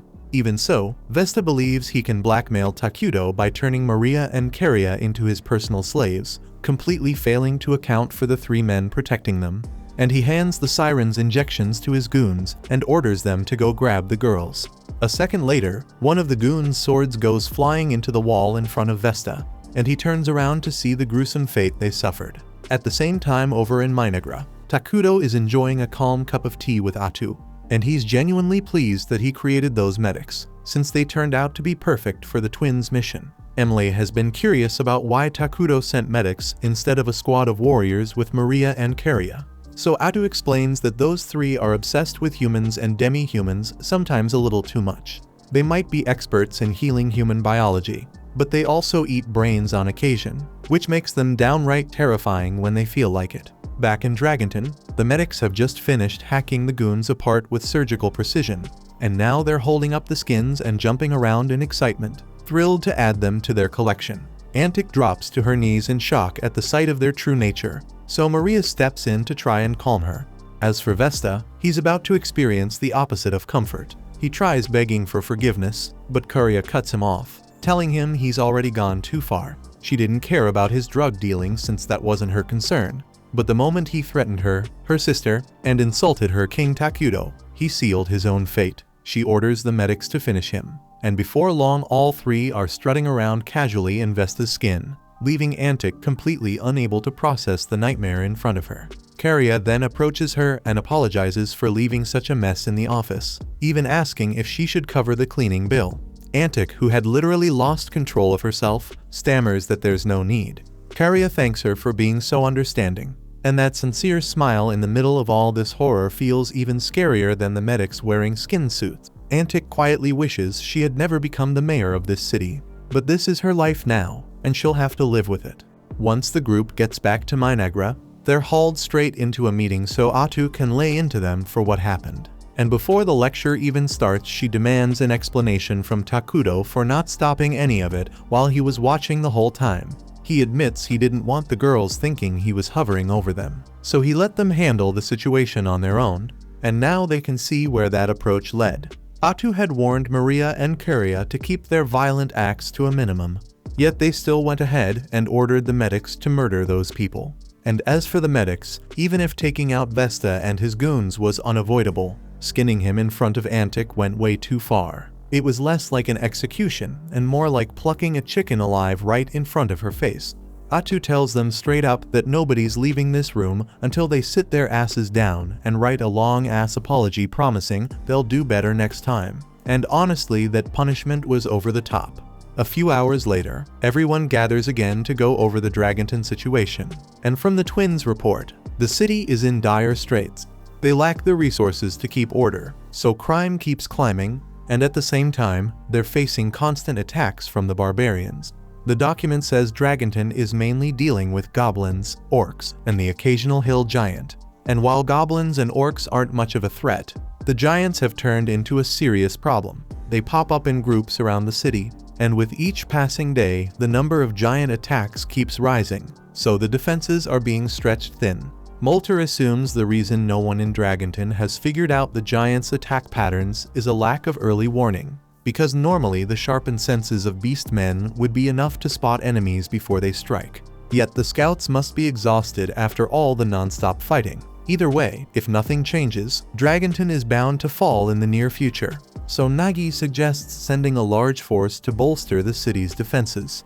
Emily agrees they should send aid. However, she doesn't think splitting Minagra's forces is wise, since pulling their immediate labor reserves to Dragonton right now would leave farming and construction understaffed. Atu cuts in and reminds everyone that she'll be joining the mission herself, so they won't need as many soldiers as Emily fears. The others are a bit shocked to hear that, but when they think about Atu's knack for stealing skills, it does make sense she'd want to be out there. While she's gone, someone has to handle her mountain of paperwork, so Molter offers to cover the admin side. Nagi chimes in saying he'll handle national defense, but the second Emily hears that, she looks uneasy. Up till now, Minagra's defense has leaned almost entirely on Atu's presence, and no disrespect. But Nagi on his own ain't protecting shit if something serious comes knocking. Nagi knows she isn't wrong, but Takudo already had a counter ready. He tells the group he'll soon be creating the hero Isla, and she'll become the backbone of their defense while Atu's away. Molter calls it perfect timing since they've already stockpiled all the materials Takudo asked for, and the others praise him for being such a forward thinker. Truth is, it's just dumb luck Takudo never expected Isla would be needed this soon. But hey, letting them believe he's some master strategist isn't bad for his image. With the major issues handled, Atu asks Takudo if there's anything else he wants to bring up. The whole planning session went smoother than he expected, and he's struck by the difference compared to back when he played the game in the hospital, spending endless hours trying to plan alone. Now he's got people he can lean on. He tells them they're all doing great work, and hearing that kind of praise straight from their king pushes everyone to aim even higher. When the meeting wraps up, Takuto steps outside to the huge stockpile of resources they've been saving so he can finally summon Ayla. They had to ration heavily to build up this much, but now it's time for all that sacrifice to pay off. Maria and Karya ask what kind of person Ayla will be, but Takuto admits he has no clue. Aside from Atu, Ayla will be the very first hero summoned into this world, so no one really knows how it's going to turn out. Atu promises him that if Ayla ever rebels and tries to kill him, she'll put her life on the line to protect him. Having her nearby makes Takuto feel safer, but he still tells her to put her own survival first because she's way too damn important to lose. Takuto starts the summoning ritual, and once all the resources vanish, a cocoon takes shape in the air. Ayla is set to appear any second, so Takuto braces himself. Turns out he was stressing for nothing, because the moment Ayla lays eyes on him, she bows and thanks him for giving her the chance to stand before him. She calls herself the Queen of all bugs and pledges her eternal loyalty to Takuto and the Kingdom of Minagra. Takuto feels relieved that Ayla is still loyal, but just to confirm, he asks if she remembers who he is. After a pause, she finally recognizes him as the same Takuto who played the game for years.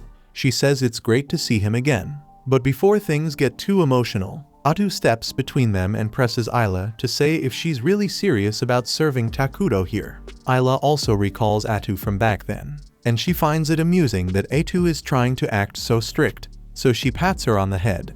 Atu blushes and snaps at her to just answer already, and Ayla responds that there's no one else she'd rather follow. Takuto was the only one who ever pushed her to her full strength, so working beside him again is an honor. Still, she shifts to business and asks Takuto to explain what's happening right now, since she isn't sure of her role yet. A bit later, Takuto, Atu, and Ayla are back in the palace, and he finishes filling her in on the situation.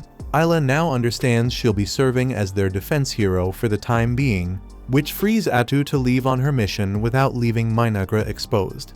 Even so, Atu hates the idea of going. Ever since they arrived here, she and Takuto have stuck together, so this is the first time they'll be apart for a long stretch, and they're both going to miss each other badly.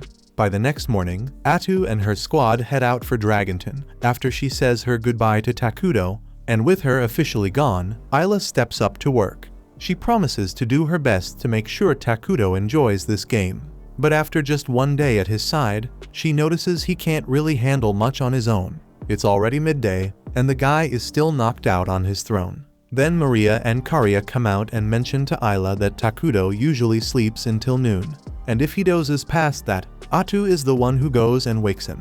Ayla shakes her head at that, saying it's not fitting, so she calls him out for being a king who sets a bad example by staying in bed so late. She wants him up earlier from now on, and Takuto says he'll try. But Maria and Karya can't believe how quickly Ayla got him to agree, since Atu usually lets Takuto do whatever he damn well pleases. Seeing the twins makes Ayla remember something, so she turns to Takuto and says she'd like to borrow Maria and Karya for the day. Takuto doesn't mind, but he asks why she suddenly wants them. So Ayla explains she'd like them to guide her around the kingdom since she's still unfamiliar with the layout. Takuto figures it's a solid idea because it will also give Ayla the chance to properly map out the kingdom's defenses, so he signs off on the tour. While she's on the subject of approval, Ayla points out that his people will be coming to request his consent soon, so he'd better make sure he handles it right. Right then, Emily walks into the chamber, so Ayla and the twins step out.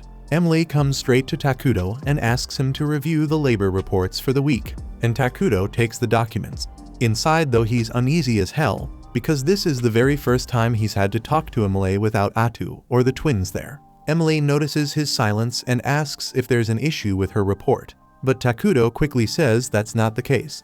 He actually thinks her labor allocation looks fine, but starting next week, he asks her to ease up a little on resource collection since they no longer need to stockpile extra with Ayla already summoned. Emily thanks him for the input and says she'll get on it right away, but Takuto is already drained from that single exchange. The problem is, he's still got a pile of meetings lined up after this, so it's clear the rest of his day is going to be long as hell. At the same time, Isla and the twins are out on their walk, and Isla asks them to give her a full rundown of the facilities in Minagra so she can get oriented. They start by showing her the government office where all the paperwork is filed, and right then they spot Emily hurrying around with a tight look on her face. Isla can tell she's upset, so she asks if something is wrong since she looks swamped, and Emily explains that Nagy has been burning through training gear and it's blowing up her monthly budget. Isla reaches over and pats Emily on the head, saying everything's going to be fine, then adds that she'll personally scold Nagy for being wasteful. So Emily breathes easier and the tension starts to fade. Before long, they head to the training center to wait for Nagy, and the moment he shows up, he dashes past the soldiers and shatters their practice swords to prove how weak they are. This is exactly what Emily was complaining about. So Isla walks up to Nagy and asks if he really thinks breaking equipment that way was necessary to make his point. Nagy starts stammering an apology, since he gets excited when it comes to training and he hadn't realized how much damage he was causing. Isla gives him a light pat on the head and says it's alright as long as he understands the mistake, but he needs to make sure he thinks about his actions carefully next time. Right then, a bell rings through the grounds, so Isla asks the twins what that means, and they explain it signals dinner time. They invite Isla to join, so everyone gathers in the main square to eat, and food is served this way because it's far less wasteful to have everyone dine together rather than cooking separate meals. The Dark Elves inform Isla that if she chooses to sit with them, a lavish dinner has been prepared in her honor. The attendants try to persuade her to use the fine plates, since it would feel disrespectful to let her eat with basic cutlery. But Isla reminds them all that she is the defense hero, so her job is to defend the kingdom and its people, and for her to fulfill that duty properly, it matters that she shares the same experience as the people. The following night, Isla takes a quiet walk through town, running defense plans through her head, when she hears some noise inside Maria and Karya's house. She goes in to check and is caught off guard finding the twins huddled together in a corner crying. She asks what's wrong, and they explain they had a dream that shook them awake and now they can't sleep. Isla gently asks if they want to talk about it, and they say that every other night they see their mother and remember the good times. But waking up always stings because it reminds them they'll never see her again, and it breaks them down. Still, since meeting Takuto, those dreams have been far less common, and this is the first time in ages, so they tell her not to worry too much. Even so, Isla suggests staying the night with them, so if they wake crying again, she'll be right there to comfort them. And the twins relax, feeling safer with her close. The following day, Isla meets with Takuto to go over plans, and together they decide their next big construction project should be a learning institution. They aren't at war, so piling on defenses isn't necessary right now, and building knowledge and training centers will serve them better long term. While on the topic, Isla asks how Atu is doing over in Dragonton, so Takuto uses his shared senses to check in, and what he sees gets him stirred up, because Atu's caught in a pretty damn interesting situation at the moment. Thank you for watching to the end. If you enjoyed this recap, please hit the like button and subscribe. If you have any suggestions or tweaks, share them in the comments. They help me improve.